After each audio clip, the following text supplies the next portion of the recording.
Topic और बचे हैं, उन टॉपिकों पर और पढ़ा लिखे जाए आज और कल में।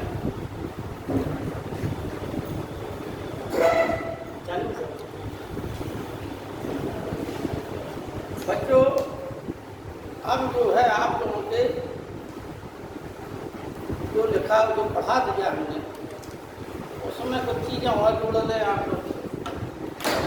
ये संगम काल का हम पढ़ा रहे थे आप लोगों को, तो लास्ट में संगम काल दिखाया था हमने। अब संगम काल में आप लोग और चीज़ें लिख लीजिए।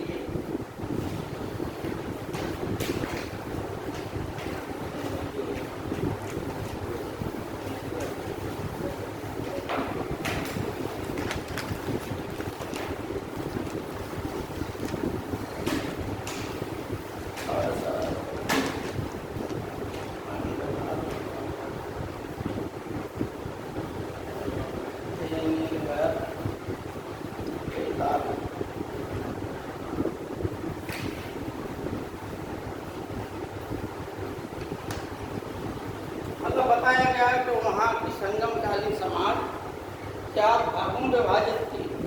तो 4 कौन से भाग थे? अरसर, अंडरनर, वेदिकर और वेदलाल। अब इनको हम लोग किस रूप में जाने? हम क्योंकि दक्षिण भारत के शब्द हैं, किस रूप में जाने? अरसर को बोलते हैं शासक, अंडरनर को बोलते हैं ब्राह्मण,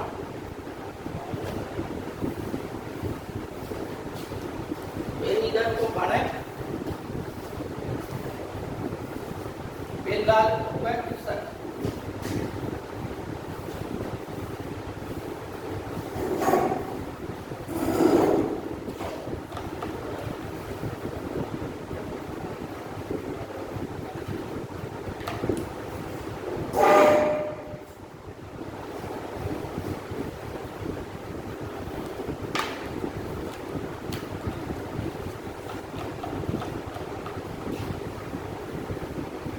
ये हमने लिखाया था संगमकाल कृतियाँ लिखाए थे, नहीं लिखाए थे, महाकाव्य लिखाए थे, है नहीं? अब देखिए आप लोग वो लिखा है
प्राचीन एक ही पुस्तक उपलब्ध है, उसका नाम है तोलकाप्पियर।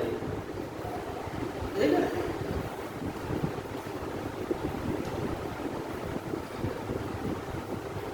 तोलकाप्पियर उल्टा, तोलकाप्पियम इधर है, तोलकाप्पियर इधर। तोलकाप्पियम का पुस्तक का नाम तोलकाप्पियर है। ये क्या है, लेखक हैं इस तरह पुस्तकों के नाम, ये कृतियां हैं, ठीक है, पुस्तकों के नाम।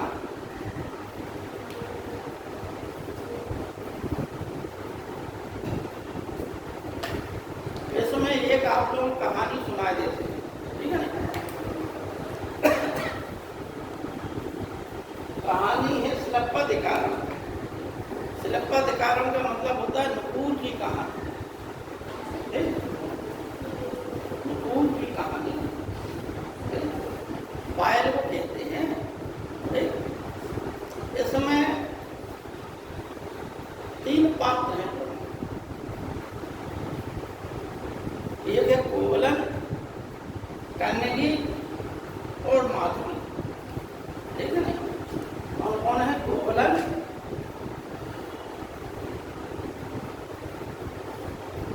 ये प्रमुख पात्र है। इसकी पत्नी का नाम है कन्नगी और जिससे यह प्रेम करता था उसका नाम था माधुरी। यह दोनों पति पत्नी, ठीक है। शिलप्पदिकारम की कहानी है कि यह दोनों पति पत्नी हैं। यह व्यापार कहता है, तो व्यापार के सिलसिले में एक बार यह वेश्यालय जाता है, कहीं ठहरता है, तो वहाँ पर एक वेश्यालय में जाता है। वहाँ एक वेश्या से इसकी मुलाकात होती है जिसका नाम है माधुरी। यह बहुत सुंदर होती है, तो यह इसके प्रेम में आसक्त हो जाता है और अपनी पत्नी को तिरस्कृत करने लगता है। ठीक है, अब हुआ क्या कि परिस्थितियाँ ऐसी बदली। एक बार यह व्यापार के सिलसिले में गया, वहाँ पर चोरी हो गई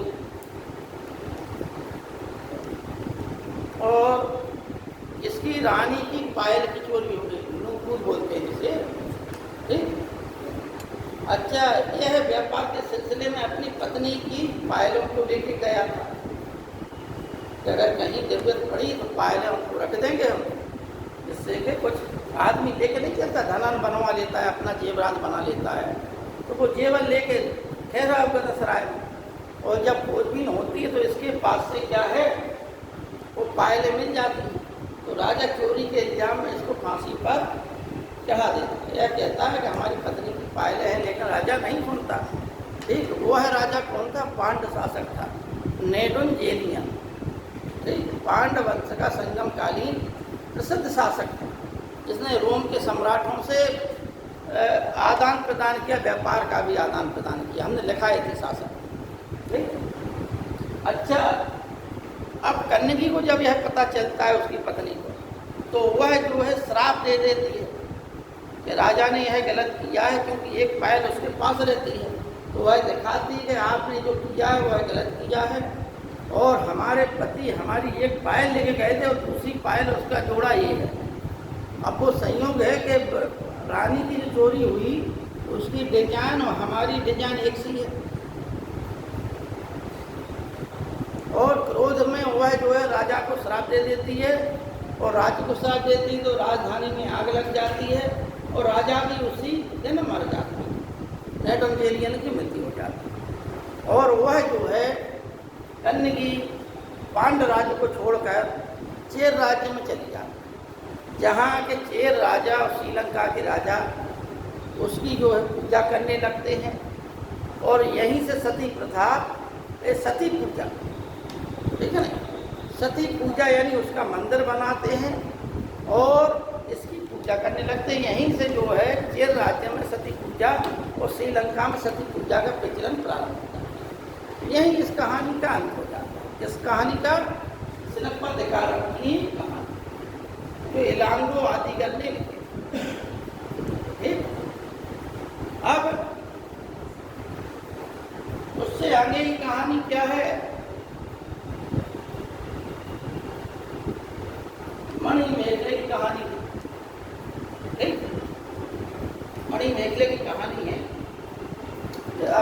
नहीं आ रहा इस समय, क्योंकि समय का अभाव रहा, लेकिन हम कहानी सुना देते हैं आपको। पात्रों के नाम नहीं है ध्यान में, ठीक है, क्योंकि इतना समय रहता नहीं है। हम तुम लोग उपदेश देते रहे हैं कि घोड़ा अड़ा क्यों, पान सड़ा क्यों, विद्यार्थी सुझा क्यों, मेरा ना था।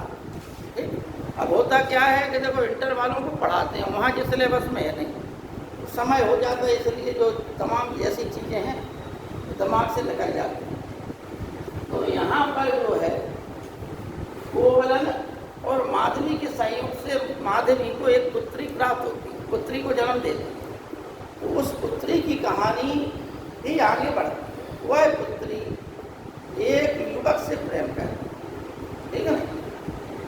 वह युवक और माधवी की पुत्री की प्रेम कहानी का वर्णन किसमें है? मणि में। लेकिन होता क्या है कि वह युवक फिर जो है इसकी पुत्री को छोड़ के चला जाता है और बौद्ध धर्म ग्रहण कर लेता, भिक्षु बन जाता है। ठीक, इस प्रकार से उसकी जो ग्रह वेदना है माधवी की लड़की की, उसी ग्रह वेदना का वर्णन इस ग्रंथ में किया गया है। और वह अंत में समझ जाती है कि जीवन की शाश्वतता क्या है। यही इस कहानी का अंत होता है।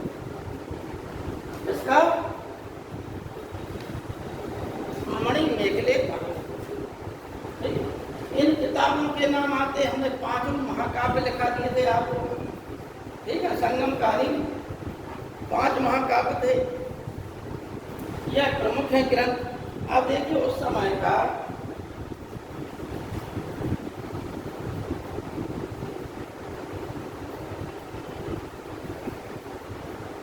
अच्छा, कन्या का नाम मणि मेखले ही था, ठीक है ना, उसी कहानी लड़की का जो नाम था वो मणि मेखले ही था।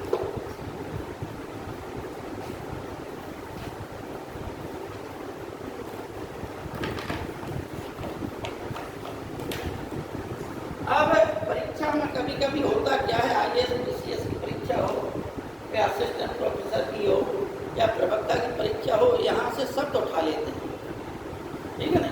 तो वो शब्द आप लोग लिख लीजिए, उसका अर्थ लिख लीजिए।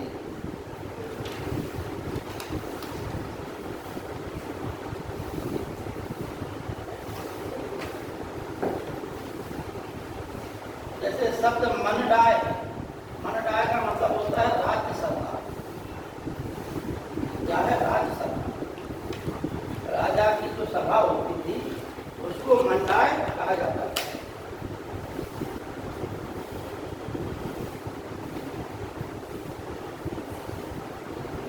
राजा के पश्चात जो होता था प्रमुख युवराज, युवराज को क्या कहा जाता था? वो हेमंत। क्या कहा जाता था युवराज को? वो हेमंत।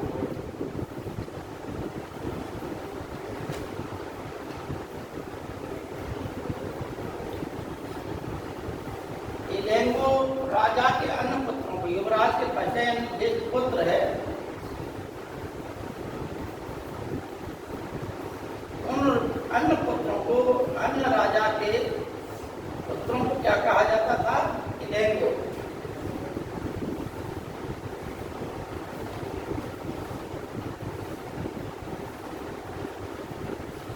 मन्नरम, यानी यह आप लोग जानते हैं कि कोई भी राजा हो तो राजा का,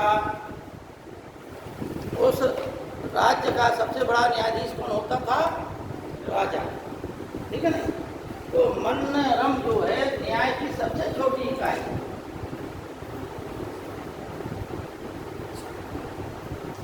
न्याय की सबसे छोटी इकाई। उस समय संगम काल में जो भूराजस्व की दर थी वह कितनी थी? 1/6। तो 1/6 ही शास्त्रों में विधि सम्मत बताई गई।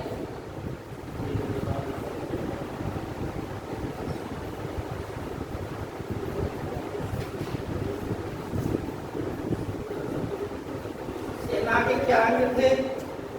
रथ, रथ, हाथी,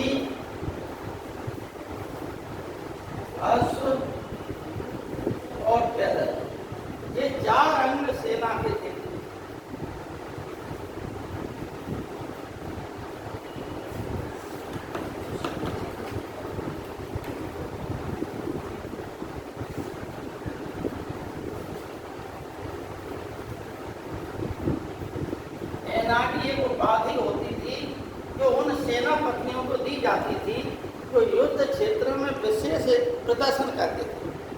ठीक है नहीं भाई, युद्ध जीत के लाए तो सेनापतियों को इसके उपलक्ष्य में एनआरडी की उपाधि दी जाती है। ठीक है ना, ये लिखा है एनआरडी।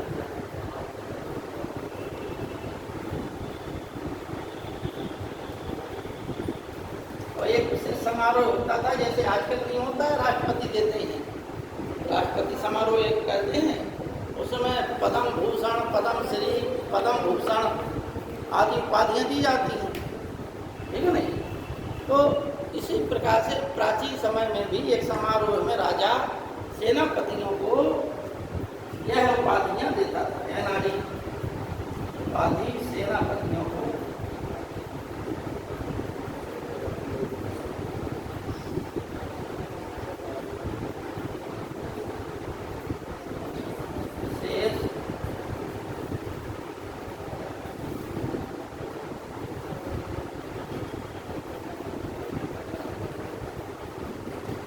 व्यापार का जो आधार था, व्यापार जाना था, क्योंकि मुद्राओं का अभाव था, इसलिए व्यापार वस्तु विनिमय के आधार पर होता था। ठीक है ना, क्योंकि वैदिक काल में भी वस्तु विनिमय के आधार पर होता था।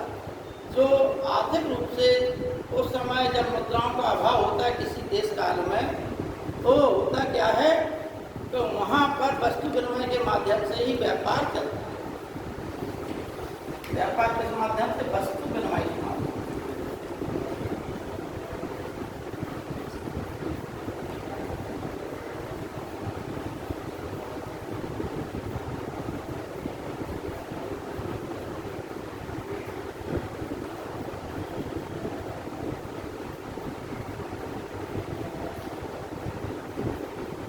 तिरुमल जो है भगवान विष्णु को कहा गया, तिरुमल।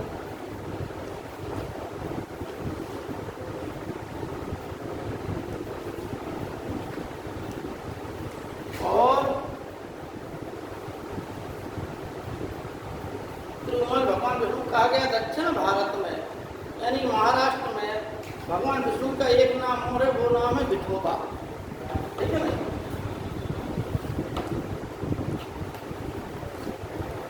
विठोबा भी भगवान विष्णु का नाम है। लेकिन यदि प्रश्न पूछा जाए कि दक्षिण भारत के प्रमुख देवता कौन है, तो दक्षिण भारत के राजाओं ने या तो शंकर जी की उपासना की या फिर कार्तिकेय भगवान। ठीक है ना,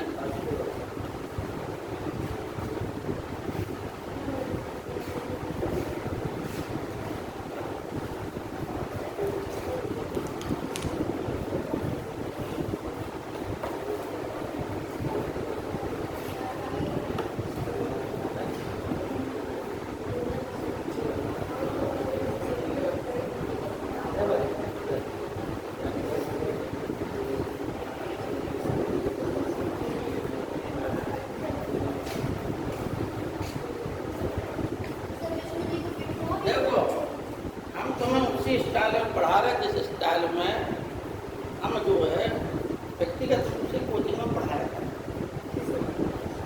ठीक है नहीं, बकाया तरीका क्या है, लेक्चर देते हैं टीचर को। ठीक है नहीं, तो हम जो है लेक्चर वाला सिस्टम अपनाते हैं, यह वाला सिस्टम। ठीक है नहीं, अब ये क्या है कि ये चीज़ें आप लोगों को एक जगह संग्रहित हो जाए, इसलिए लिखा है। ठीक है ना, दक्षिण भारत का इतिहास पढ़ना थोड़ा जटिल होता है, आदमी को मन नहीं लगता, इसलिए अगर ये आपको संग्रह कर ले एक जगह, तो आप जब पेपर करेंगे दक्षिण भारत का, तो आपको समझ में आ जाएगा कितना सही पढ़े तो कितना गलत पढ़े। ठीक है, तो हमने क्या बताया, विठोबा जो है विष्णु को कहा जाता है, और विरूपाक्ष जो है भगवान शिव को। ठीक है ना, विरूपाक्ष किसे कहा जाता है,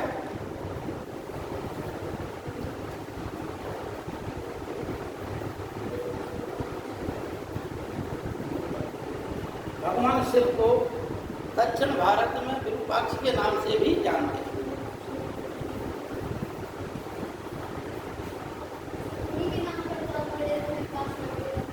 हाँ बेटे,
क्या बोलते हैं, पारे पारे की देखो।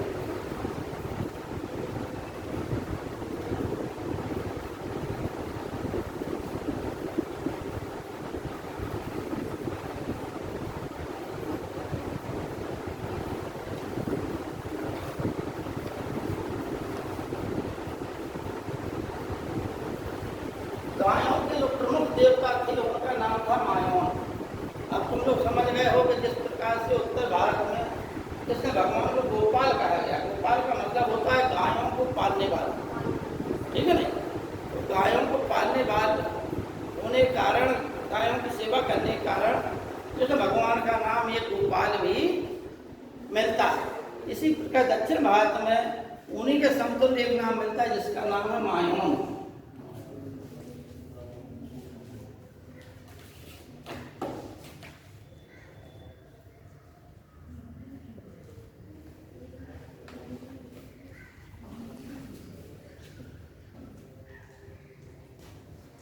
इनकी पूजा मछुआरे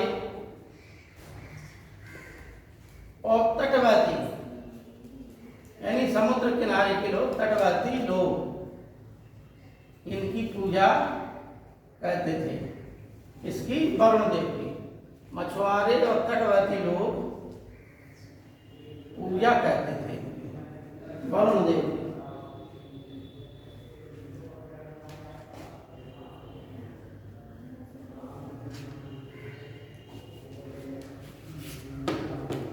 इंद्र की पूजा उहार जो बंदरगाह था इनके शासनकाल में, चोलों के शासनकाल, चोलों का था। यहाँ पर उहार में जब वार्षिकोत्सव होता था उस समय इंद्र की पूजा होती थी। उहार के वार्षिकोत्सव में इंद्र की पूजा होती थी।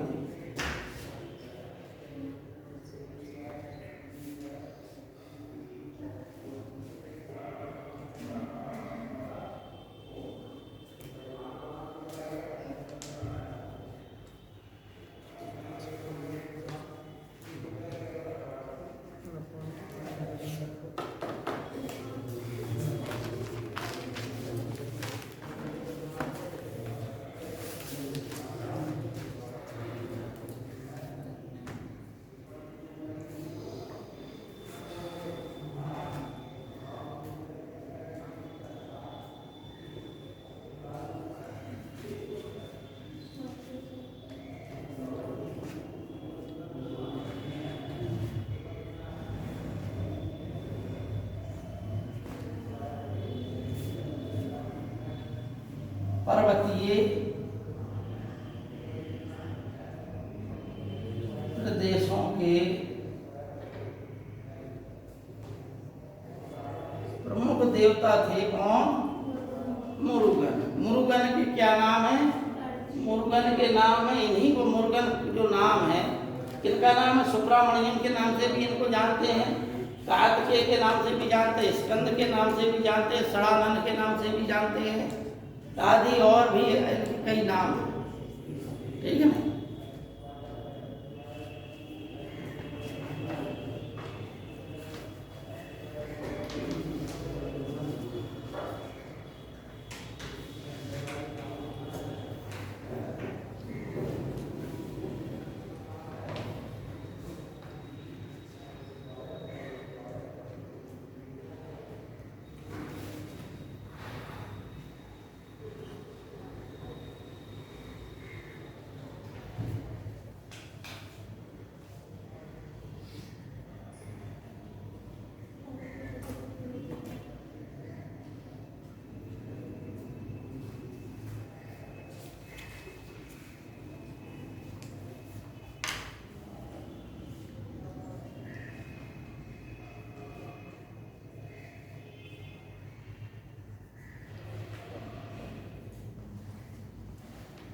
तोलकाप्पियम ग्रंथ में, जो कि आपको बता द्वितीय संगम काल का प्रमुख ग्रंथ है, इसमें 8 प्रकार के विवाहों का उल्लेख मिलता है। अब आप लोग ये जानते हैं कि 8 प्रकार के विवाह कौन से हैं? जानते हैं? नहीं सर। हाँ?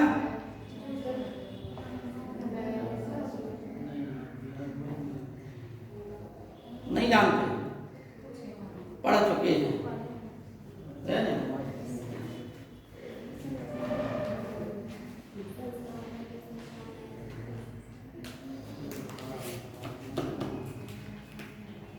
तो विवाह जो शब्द है वो विद धातु से बना, ठीक है नहीं, जिसका मतलब होता है कि पवित्र बंधन। ठीक, भारत में विवाह को कई श्रेणियों में बांटा गया, कई प्रकार से। एक तो कौन सा प्रकार है, हमने बताया 8 प्रकार का।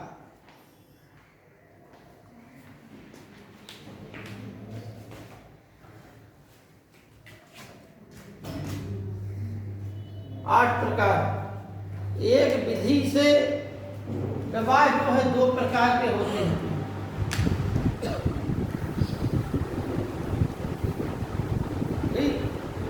एक विधि से विवाह 3 या 4 प्रकार के होते हैं।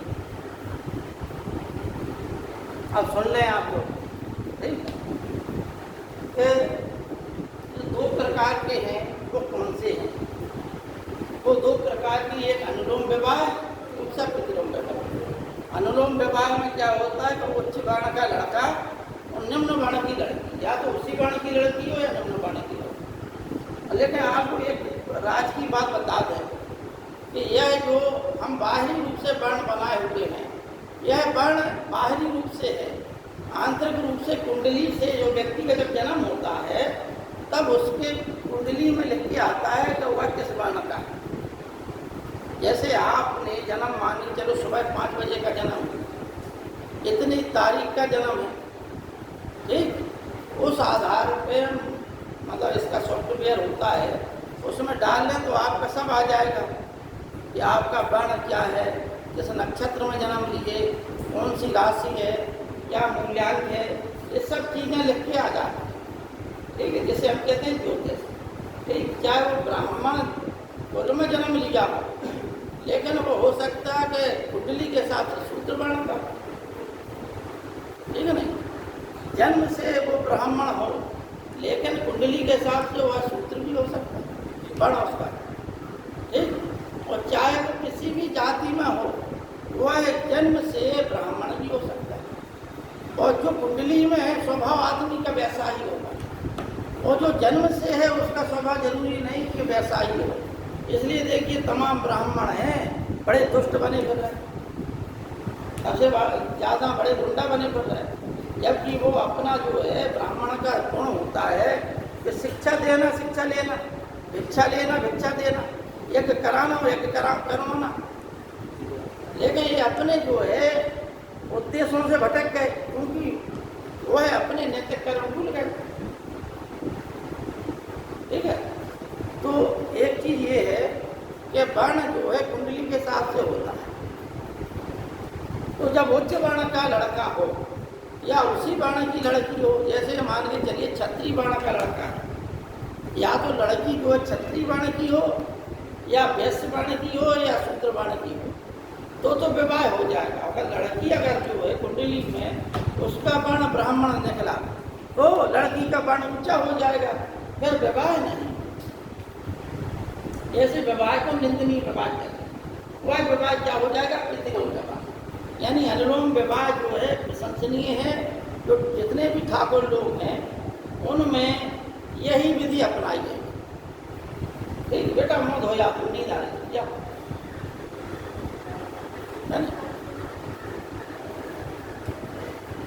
जो उच्च वर्ण का लड़का है तो या तो उसी वर्ण की लड़की हो या निम्न वर्ण की लड़की हो, तो विवाह हो जाता है। ठाकुरों में आज भी जो है जो क्षत्रिय हैं, परिहार ठाकुर हैं और ये सिसोदिया ठाकुर हैं, चौहान ठाकुर हैं, इन सब में चूँकि हमारे पिताजी हैं पुरोहित रहे तो हम भी सीख गए उसमें से। तो आज भी उनमें जो चीज़ें चलती क्या है, उनमें जो ब्राह्मणों में नाड़ी मिलाई जाती है है। नाड़ी 3 प्रकार की होती है, आदि, अंत और मध्य, ठीक है नहीं। तो आदि का आदि से मिलान ना हो, मध्य का मध्य से ना हो और अंत का अंत से ना हो, तो इसे क्या कहते हैं, नाड़ी मिलाना। यदि एक सी नाड़ी है तो वो विवाह अनमेल हो जाता है, ब्राह्मण, ठीक। और क्षत्रियों में क्या है, मतलब जितने भी ठाकुर हैं वो सब क्षत्रिय वर्ण में आते हैं, ठीक है ना। मतलब यहाँ तक कि यादव लोग भी जो है, यादव हैं, कुर्मी हैं, ये भी क्षत्रियों में गिरे जाते हैं। तो इनमें होता क्या कि जब कुंडली मिलाते हैं तो उनमें जो है कि लड़का और लड़की दोनों का बाण मिलाया जाता है, ठीक है। इतनी बात समझ में आ गई सबको, है ना। अब आइए दूसरी प्रकार से, एक विवाह है बहुपत्नी विवाह, एक विवाह है बहुपत्नी विवाह, ठीक। ये भी जो है शास्त्रों में कहीं कहीं धर्म सम्मत माने गए। जैसे महाभारत काल में, महाभारत काल एक काल्पनिक घटना नहीं है, यह भारत के इतिहास की एक ऐतिहासिक घटना है। तो जो द्रौपदी के जो 5 पति थे, 5 एक साथ, मतलब 5 पति थे, ठीक है ना। तो ये उस समय तमाम जातियों में इस प्रकार के विवाह होते हैं, तमाम लोगों, इसलिए उस समय विवाह को धार्मिक मान्यता थी।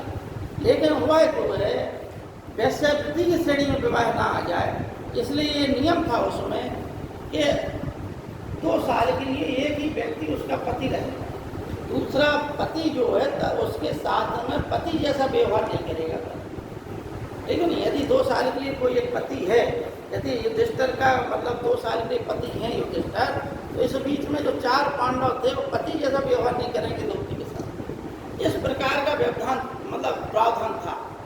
तो ये क्या है, बहुपति प्रथा। एक स्त्री और उसके बहुत से पति को हम क्या बोलते हैं, बहुपति प्रथा। और बहुपत्नी प्रथा क्या है कि एक पुरुष जिसकी अनेक स्त्रियां हों तो उसे क्या बोलते हैं, बहुपत्नी। अच्छा, एक विधि और है, अंतर जातीय विवाह है, बहिर्जातीय विवाह है, ठीक। एक अंतरराष्ट्रीय विवाह है, एक अंतर जातीय विवाह, अंतर राज्यीय विवाह, ठीक। शब्द से ही समझ गए होंगे आप लोग।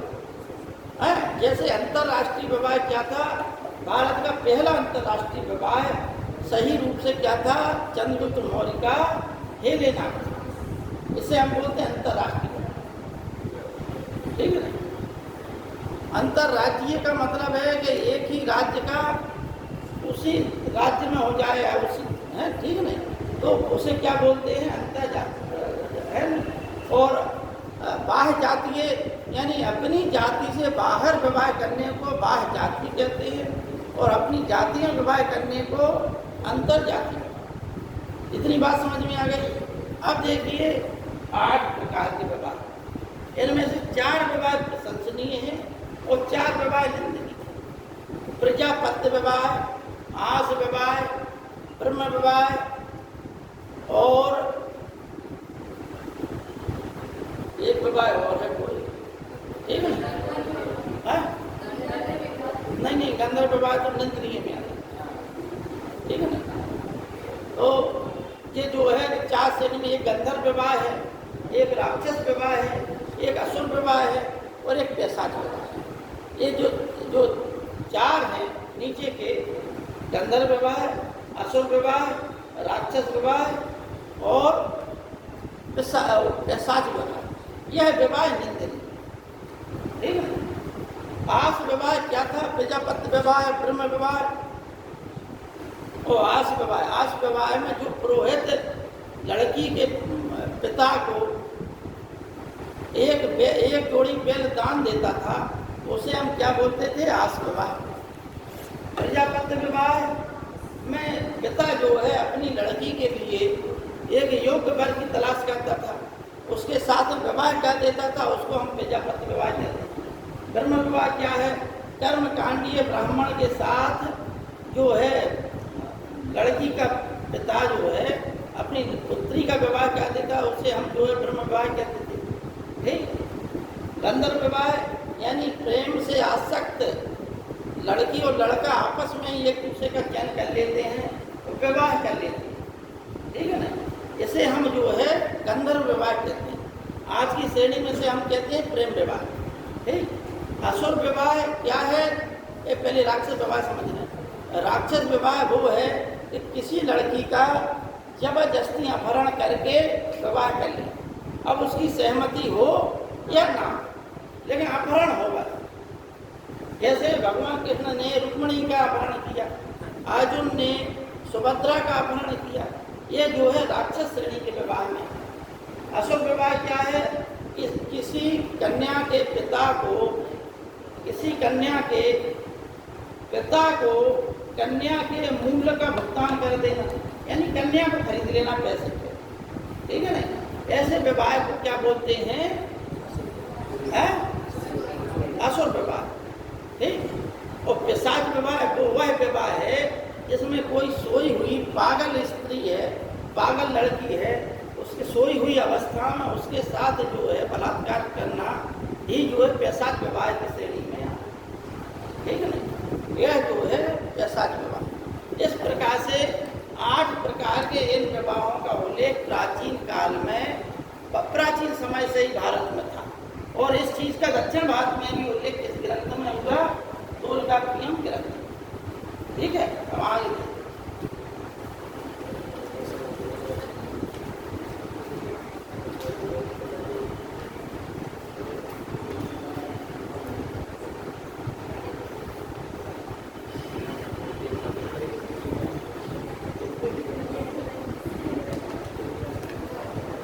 एक शब्द है पिल्ले। पिल्ले क्या शब्द है,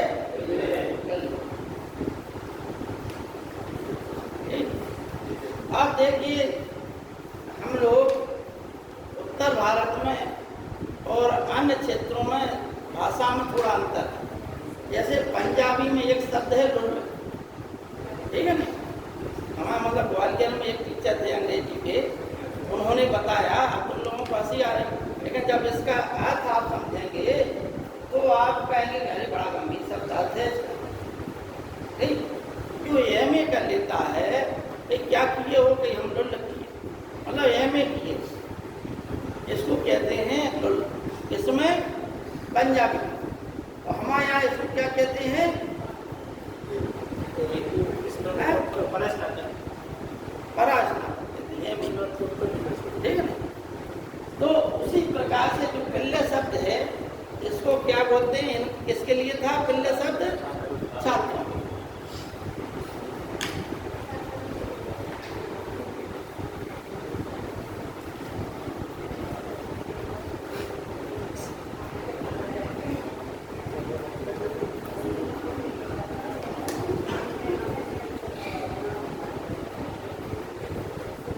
गणक काटर शिक्षक को कहा जाता था।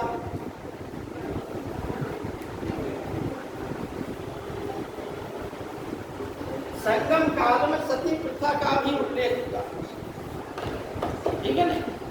सती प्रथा के बारे में हम बता चुके हैं। जब साहित्यिक स्रोत में सती प्रथा का उल्लेख प्राचीन महाभारत काल से मिल जाता है, ठीक। महाभारत में भी है, और हर्षवर्धन के समय जो बाणभट्ट ने हर्षचरित्र लिखी, उसमें भी सती प्रथा का उल्लेख है ना। क्योंकि हर्षवर्धन की माँ यशोमती अपने पति के साथ सती हो गई। महाभारत में मातृ भी पांडु के साथ सती हो गई। यह क्या है, साहित्य। लेकिन अभी देखिए प्रमाण क्या है, यानी पत्थर पर लिखा हुआ प्रमाण कहाँ से मिलता है, 510 ईस्वी का एरण अभिलेख, सागर जिले में है। एरण अभिलेख में जो उस समय गुप्त वंश पतन की ओर था, नमागुप्त शासक था, शायद उस नवे नंबर या 14 नंबर का था भानुगुप्त। भानुगुप्त के समय का एरण अभिलेख मिलता है 510 ईस्वी का, जिसमें उसका मित्र जो गोपराज था, गोपराज जो है हुओं से लड़ते हुए वीर गति को प्राप्त हो जाता है, उसकी पत्नी उसके साथ में सती होगा। यह जो है भारत में पहला लिखा हुआ प्रमाण है, ठीक है ना। बाद में भारत में यह प्रथा जो है धीमे धीमे करके, क्योंकि महाभारत काल से पहले से इसके प्रमाण मिल रहे थे, कुछ लोग कहते हैं कि जब यूनानियों ने आक्रमण किया तो भी भारत में कोई कट जाति में सती प्रथा का उल्लेख, कट जाति जो जिन्होंने यूनानियों के खिलाफ युद्ध लड़ा उनमें सती प्रथा का भी प्रचलन था। अब जब आधुनिक काल में हम देखते हैं या मध्यकाल में सती प्रथा एक भयानक स्थिति बन गई। बर्नियर और इब्न बतूता ने तो अपनी यहाँ बर्नियर ने देखा लाहौर में एक 12-16 साल की लड़की को, ब्राह्मण थी लड़की, उसको जबरदस्ती रस्सियों से पकड़कर एक नाइन जो है दबाकर, 4 ब्राह्मण साथ में जा रहे, मंत्रोच्चार कहते हुए ढोल नगाड़े बजते जा रहे और वह चिल्ला रही, रो रही, उसकी आवाज़ कोई नहीं सुन रहा और उसे जो है जबरदस्ती चिता पर बैठा दिया जाता है, उसे रस्सियों से बांध दिया जाता है, ढोल नगाड़े बजने लगते हैं और चिता में आग लगा दी जाती है। ठीक है नहीं? तो ये स्थिति थी उस समय, ऐसी महिलाओं की स्थिति बड़ी दयनीय और गरीब, शिक्षा का अधिकार महिलाओं को नहीं मिला था। तो अंत में जब राजा राम मोहन राय के प्रयास से अंग्रेजों ने, लॉर्ड विलियम बेंटिंग ने 1929 के रेगुलेशन एक्ट 17 के तहत बंगाल प्रेसिडेंसी में यह नियम लागू किया था सती प्रथा अंत का। बाद में इसको जो है तीनों प्रेसिडेंसियों में लागू कर दिया। प्रारंभ में बंगाल प्रेसिडेंसी में लागू था, बाद में बम्बई प्रेसिडेंसी और मद्रास प्रेसिडेंसियों पर भी इसको लागू कर दिया।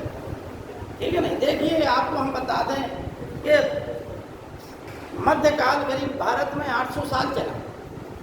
मध्यकाल में समाज में जितनी विकृतियां हो सकती थी वो सब विकृतियां, सती प्रथा, जौहर प्रथा, बालिका वध, पर्दा प्रथा, ये सब चीजें थी। जबकि प्राचीन काल में भारत की महिलाओं में पर्दा प्रथा का प्रचलन नहीं था, ना ही जौहर प्रथा का प्रचलन था, ना ही मतलब कम आयु में विवाह होते थे, ना ही बाल विवाह का वो प्रचलन था, ना ही कन्या हत्या का प्रचलन था।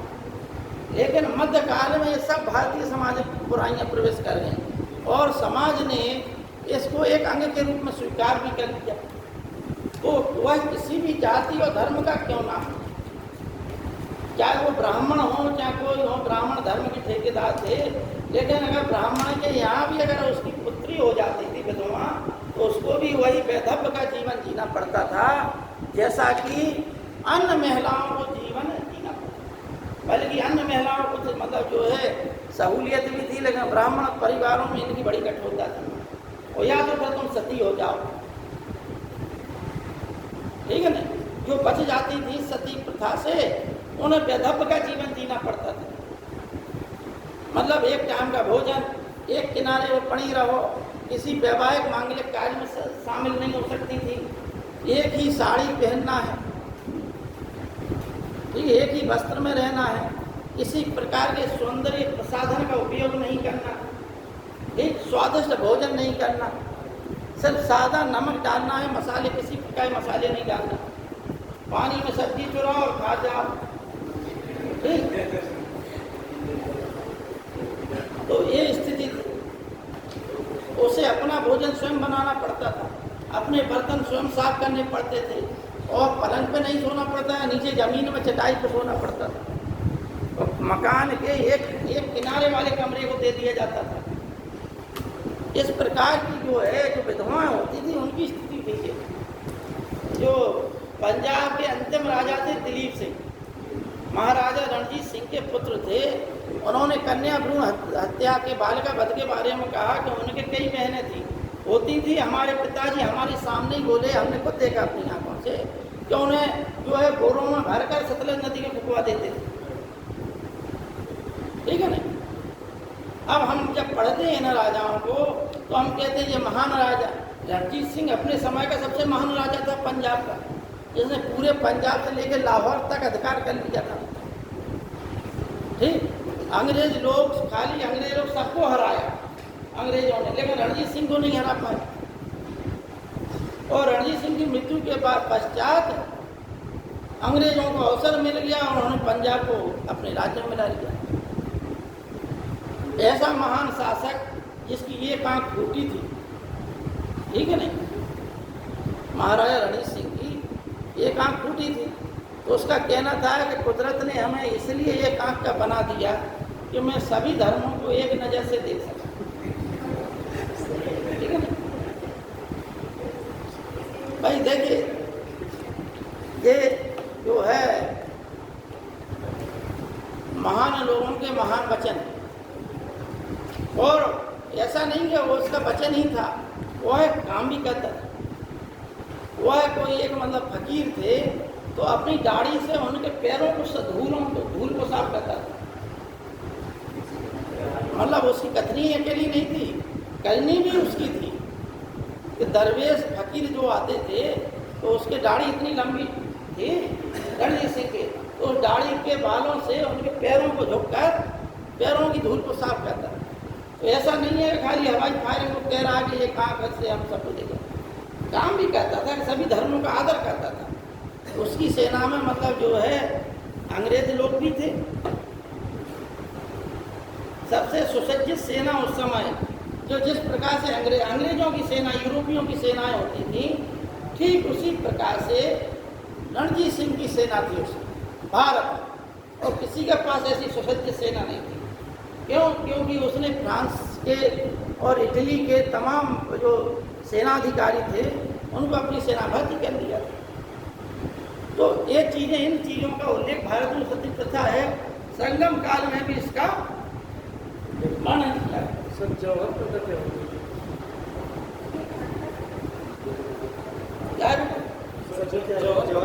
इससे डिफरेंस होती है क्या सती प्रथा? जौहर प्रथा सती प्रथा से डिफरेंस होती है? हाँ। जौहर होता हो, सती प्रथा होती है सिंगल, एक महिला जिसका पति मर जाए, वह पति की चिता पर अपने आप को आग के हवाले कर देती है, इसे कहते हैं सती। सती शब्द का अर्थ होता है सत्य ही जिसका ईश्वर, ठीक है नहीं, और सत्य क्या है? पति ही उसका ईश्वर, ऐसा मानते हैं। तो ये है सती। अब जौहर प्रथा क्या है? जौहर प्रथा सामूहिक होती थी। कैसा? इसमें हजारों रानियां जब देखती थी कि हमारे सतीत्व की रक्षा करने वाला कोई नहीं है, हमारे देश पर अब जो बाह्य आक्रमणकारी हैं उनके सतीत्व का हरण कर लेंगे, उनकी जो है मर्यादा को भंग करेंगे, उनको जबरदस्ती लेके अपना दासी बनाएंगे, अपनी रानी बनाएंगे, तो इससे बढ़िया होगा उनके पति जो राजा लोग होते थे, जो सामंत लोग होते थे, एक कुंड बनाते थे। उस कुंड में हजारों कुंटल जो है लकड़ियाँ पटकवा दी जाती थी, उसमें आग लगा दी जाती थी, वो कुंड जलता रहता था, और उसी कुंड में जो है हजारों रानियाँ किले में से कूद कर उस कुंड में कूद जाती थी। इसको कहते थे जौहर प्रथा, ठीक है नहीं। चित्तौड़ में भी जौहर हुआ था जब अलाउद्दीन खिलजी ने किया, तो यही जौहर था। इससे पहले भी देश में एक आध बार और हुआ है, ठीक है ना। ये जौहर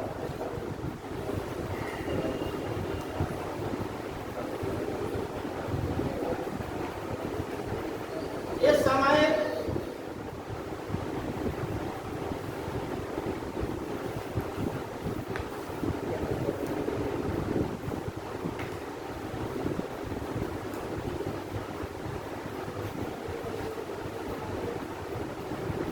स्त्रियों की नियुक्ति राजा के अंगरक्षकों के रूप में भी होने लगी थी। ये संगम का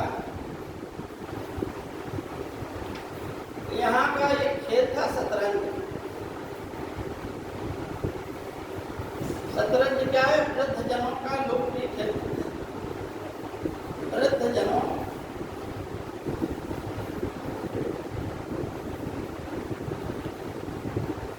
लोकप्रिय खेल।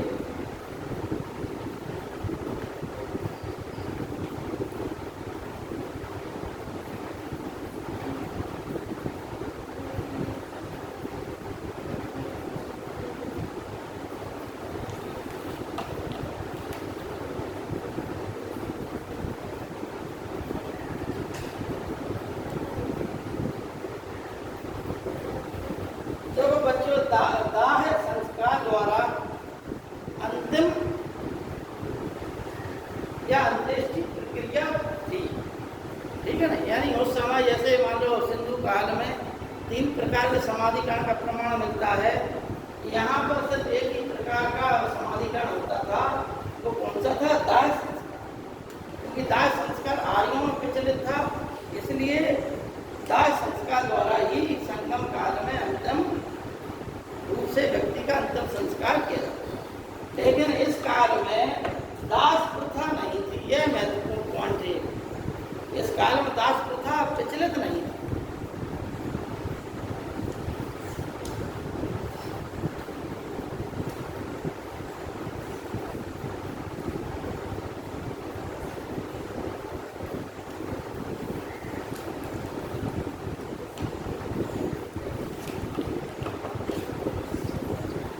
सबसे प्राचीन देवता इनके जो है दक्षिण भारत के, वो कौन थे? शिव।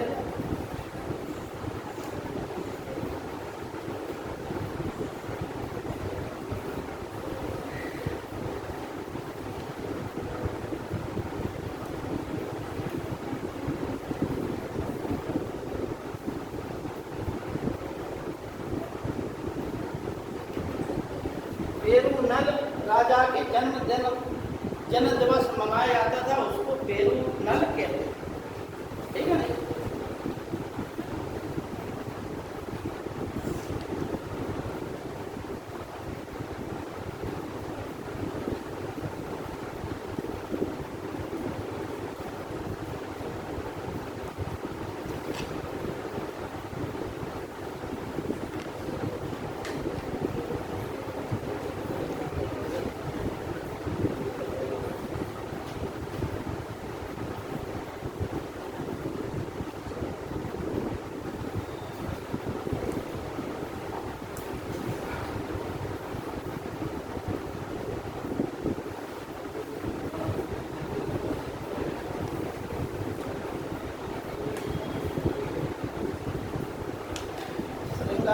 संगम काल का प्रमुख जो विषय था, संगम काल में जो ग्रंथ लिखे गए उनका क्या था? श्रृंगार और वीर गाथा। इन 2 रसों में ग्रंथों को लिखा गया। कौन कौन से? श्रृंगार रस और वीर रस।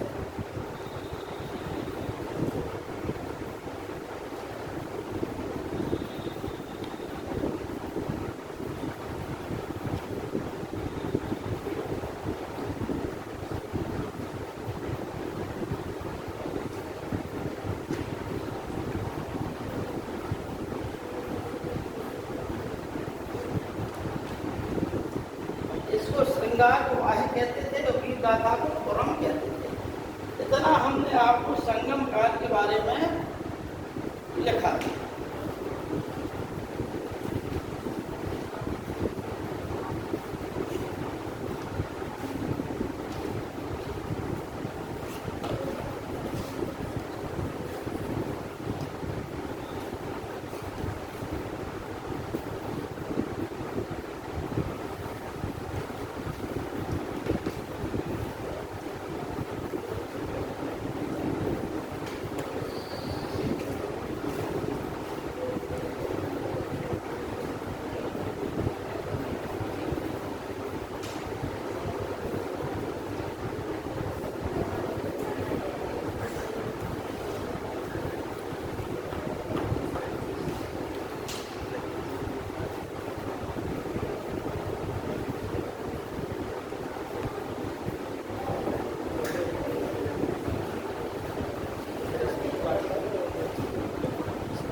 देखो बच्चों, हमने कहा था आप लोगों से कि प्राचीन साहित्य के बारे में कुछ आप लोगों को, ठीक है। ठीक है नहीं, पूछ लेंगे और बता देंगे, जो ना आए आपको समझ में वो लिख ले।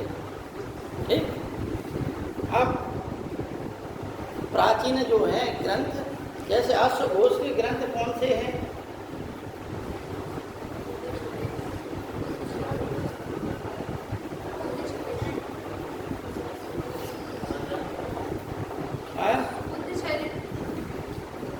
हाँ, बुद्धचरित, ठीक है ना, बुद्धचरित, सारीपुत्र प्रकरण और सौंदरानंद, 3 ग्रंथ अश्वघोष के बताए गए। लिखना चाहे तो आप लोग एक जगह लिख लें, कुछ महत्वपूर्ण दिखा रहा है जो परीक्षाओं में आते हैं, है नहीं।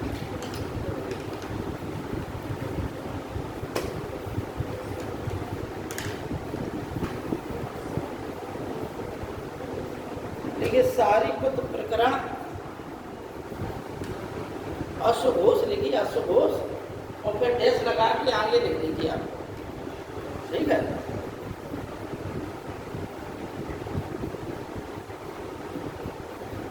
अच्छा, थोड़ा अश्वघोष के बारे में चर्चा हो जाए।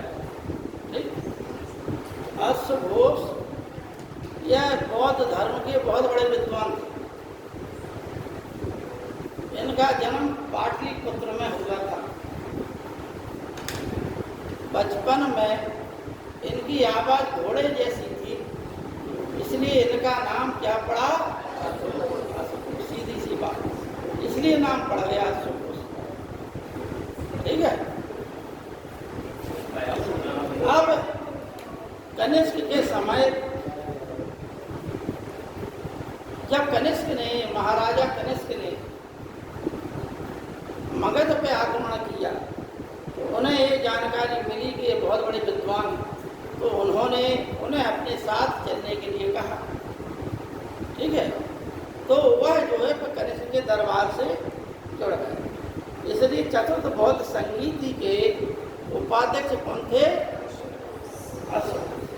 उपाध्यक्ष कौन थे? चतुर्थ बौद्ध संगीति के अध्यक्ष कौन थे?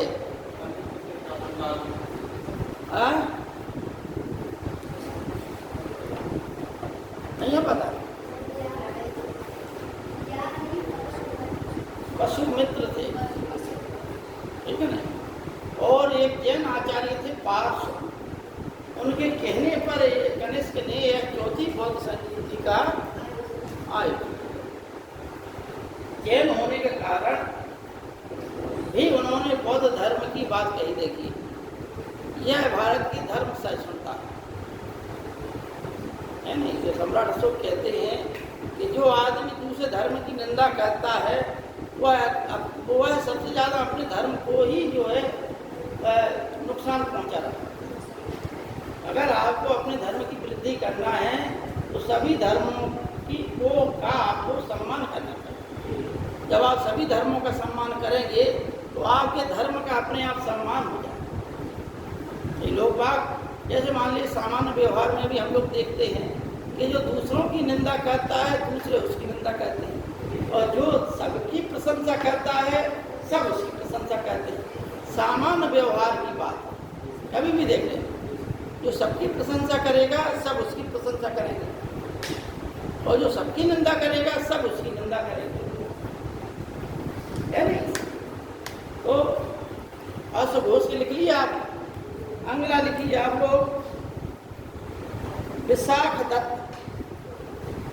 यह हम सिर्फ उतने ही लिखा रहे जो क्या है गुप्तोत्तर काल के हैं, मतलब गुप्तोत्तर काल वाले हैं, उतना ही लिखा रहा है। थोड़ा सा इधर उधर हो जाए, सबसे प्राचीन लिख लिखा। देखिए विशाख दत्त, विशाख दत्त का है मुद्रा राक्षस और देवी चंद्रगुप्तम। मुद्रा राक्षस और देवी चंद्रगुप्तम।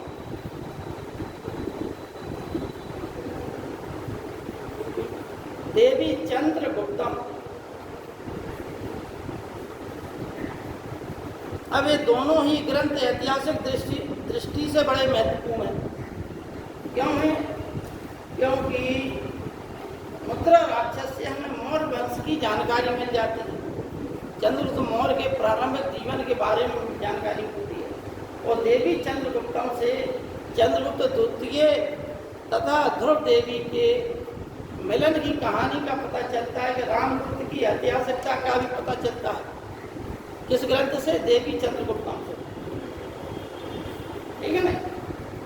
ये दोनों ही ग्रंथ क्या है? ये ऐतिहासिक दृष्टि से महत्वपूर्ण है। अगला लिखिए आप सूत्र।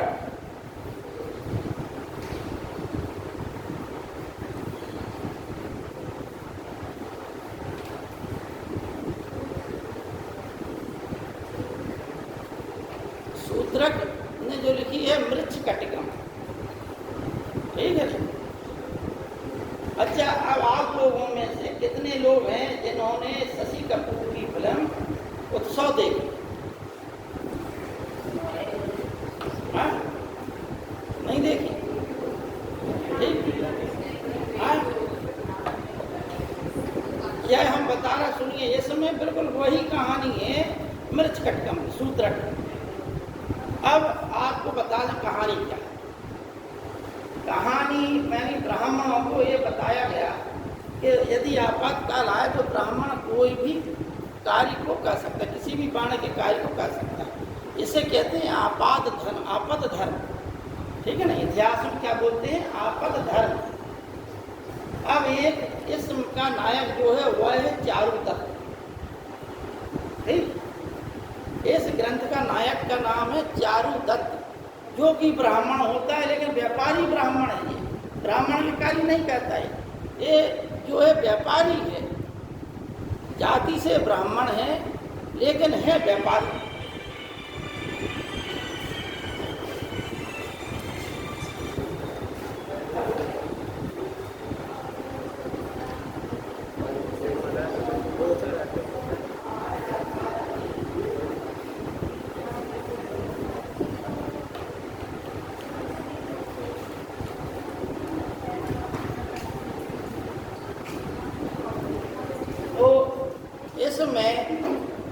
यह बताया गया कि जो चारुदत्त है वो वह उज्जैन जाता है तो वहाँ उज्जैन में एक प्रमुख गणका थी, उसका नाम था बसंत सेना। ठीक है नहीं? उससे इसका प्रेम हो गया और उसी प्रेम कहानी का वर्णन इस ग्रंथ मृच्छकटिकम में है। आप लोग यह फिल्म देख लेना, कहानी पूरी पता चल जाएगी। इंटरनेट पर सब उपलब्ध है। और तमाम आप लोगों ने गाने सुने होंगे। लता जी के प्रसिद्ध गाने हैं, इसमें बड़े सुरीले गाने हैं, तो आप लोग सुनिए। गाने भी बड़े अच्छे हैं नहीं? फिल्म का नाम है उत्सव। निर्माता निर्देशक जो हैं शशि कपूर हैं। हम फिल्म की एडवर्टाइज नहीं कर रहे, शशि कपूर जी बहुत पहले हो गए। आपको हम इतिहास की जानकारी दे रहे हैं। आपको एक तो आपका जो है इतिहास की जानकारी हो जाएगी, उस समय की कैसे क्या परिस्थितियाँ थी वो सब पता चल जाएगा। ठीक है ना? अच्छा, एक चीज़ और हम बता दें कि जब 2-3 शब्द हैं इतिहास में कि एक शब्द है नंगर वधु शब्द। ठीक है नहीं? नंगर वधु की प्रथा जो है गणराज्यों में चलती थी। जब भारत में गणराज्य थे उस समय नगर वधु की प्रथा चलती थी और जो भी लड़की जो है उस समय की सबसे सुंदर होती थी उसे नगर वधु, जो नगर के लोग ही उसे नगर वधु घोषित करते थे। ठीक है ना? लेकिन वह जो है स्वतंत्र थी हर प्रकार से, हर कार्य करने, उसके ऊपर किसी भी प्रकार का दबाव नहीं। ठीक है ना? तो इस प्रकार का जो नगर की प्रमुख होती थी उसे नगर वधु चुन लिया गणराज्य। अब गणका क्या थी? एक शब्द है देवदासी। देवदासी यानी ये विकृत शब्द है और देह व्यापार इन सब में होता है। ठीक है ना? सब जो है देह व्यापार से संबंधित है शब्द, लेकिन इनमें कुछ चीज़ें हैं जो कुछ हद तक ठीक हैं, कुछ हद तक इन्हें हम गलत कहते हैं। भारतीय समाज की जो विकृतियाँ हैं, ठीक है, एक शब्द है देवदासी। तो दक्षिण भारत के बल्कि उत्तर भारत के ही कुछ मंदिरों में भगवान के लिए बड़े लोग, गरीब लोग अपनी जो पुत्री होती थी उनको भगवान के चरणों में समर्पित कर देते थे। अब वहाँ बड़े बड़े मंदिर होते थे, उन्हीं में ये प्रथाएं चलती थी। वहाँ पे हजारों देवदासियाँ होती थी जो भगवान के सामने क्या कहती थी, गीत और संगीत और नृत्य का काम करती थी, ठीक है ना। लेकिन बाद में इसमें जो है कि पुजारियों के सम्मिलित होने के कारण पुजारियों दखलंदाजी ने तो यह भी जो है विकृत व्यवस्था में परिवर्तित हो गई। देवदासी प्रथा की शुरुआत एक अच्छे संकल्पना से की गई थी, लेकिन बाद में यह विकृत व्यवस्था में बदल गई। और उसी प्रकार से गणका जो है वह जो है वेश्याओं से अलग प्रकार की व्यवस्था में रहती थी। यह राज्य को कर भी देती थी। राज्य के कर से मौर्य काल में गणकाएँ जो है गुप्तचर भी होती थी। गणकाओं के ऊपर जो टैक्स लगता था उन टैक्स से मौर्य काल की पुलिस व्यवस्था का खर्चा चलता था, वेतन चलता था, ठीक है। उनके टैक्स से इतना पैसा आता था। तो और उनमें उन गणकाओं में प्रमुख होती थी, मुख्य होती थी। इन्हें राज की संरक्षण मिलता था कि हर कोई हुंडा गुंडा गर्दी ना कर पाए, एक व्यवस्थित तरीके से चलती रहे ये व्यवस्थाएँ, इसलिए उन्हें राज की संरक्षण भी मिलता था, ठीक है ना। तो ये जो है गणका व्यवस्था थी। तो ऐसी ही एक प्रमुख जो है गणका थी बसंत सेना, जिसकी कहानी का वर्णन मृच्छकटिकम में किया गया। अगला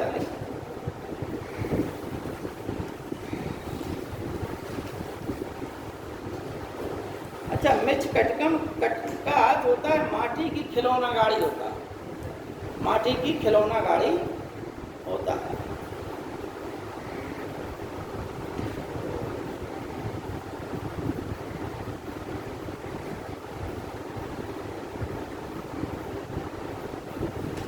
अच्छा, भारत के इतिहास में यह ऐसा पहला ग्रंथ है जिसकी विषय वस्तु, पहला ऐसा ग्रंथ है जिसकी विषय वस्तु राज परिवार से संबंधित नहीं है, ठीक। इसकी कहानी का विषय मध्यम वर्ग के समाज से लिया गया है और ऐसा जो है काम करने वाला पहला व्यक्ति सूत्रक है। ऐसा पहला ग्रंथ जहाँ पर राज परिवार की कहानी नहीं है, सिर्फ मध्यम वर्ग या साधारण वर्ग की कहानी का उल्लेख किया गया है। और होता क्या है कि यूरोप के इतिहास में क्या है कि राजाओं का वर्णन तो होता ही है, समाज का भी वर्णन होता है, ठीक है ना। सम्राट हर्षवर्धन की तीनों किताबें मालूम ही हैं आपको, नागानंद, प्रियदर्शिका और रत्नावली, ठीक है ना। सम्राट हर्षवर्धन ने 3 पुस्तकें लिखी, नागानंद, प्रियदर्शिका और रत्नावली।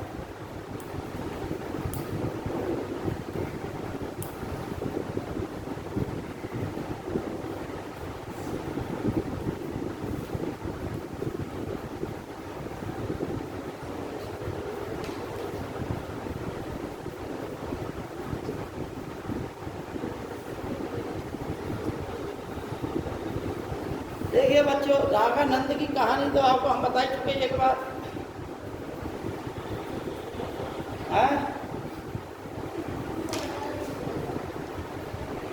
नहीं है मालूम?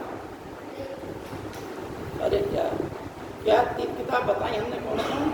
नागानंद, प्रियदर्शिका और रत्नावली। हाँ, नहीं पता। नागानंद में एक बोधिसत्व है, उनकी जो है वो फिर बाद में आत्महत्या कर लेते हैं। इसकी कहानी का वर्णन नागानंद में है, उनका नाम ही नागानंद था, इसलिए वो क्या है बोधिसत्व की कहानी का उल्लेख, ठीक है। अगला लिखिए आप लोग,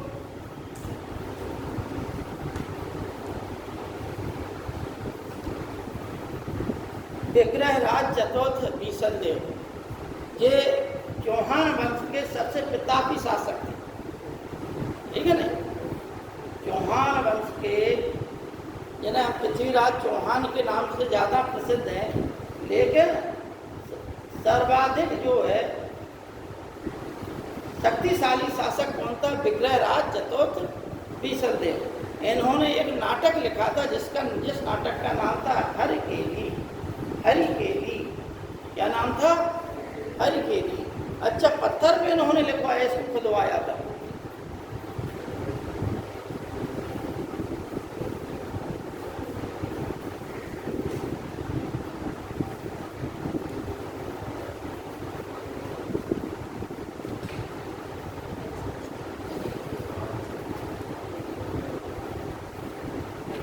देखिए, सोमदेव का लिखे ललित विग्रहराज, एक सोमदेव लेखक हुए हैं जिन्होंने लिखा ललित विग्रहराज।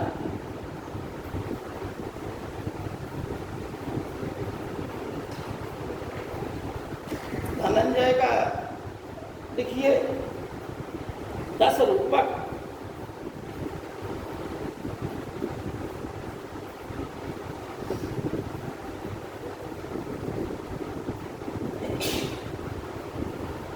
देखिए यशोवर्मन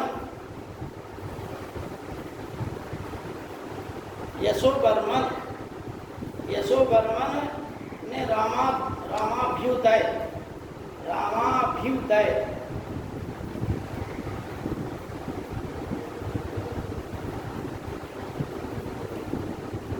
अब लिखिए भावभूति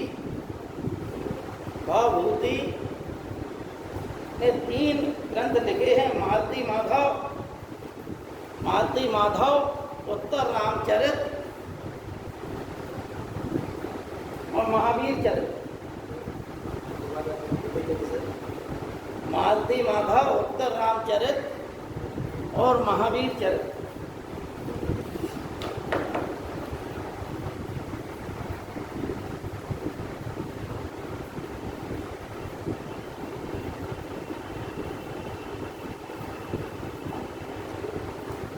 देखिए राजशेखर, ये प्रतिहार वंश में महेंद्रपाल और महीपाल के शासनकाल में थे राजशेखर। उनके बाद उनके ग्रंथ हैं 3, देखिए 3-4 हैं। देखिए बाल रामायण, बाल भारत और विद्वसार भंजिका।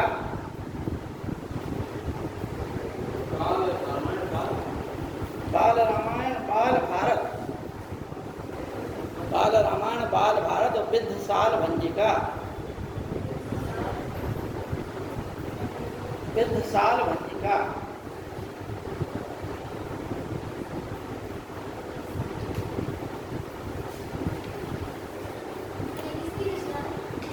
है बेटा,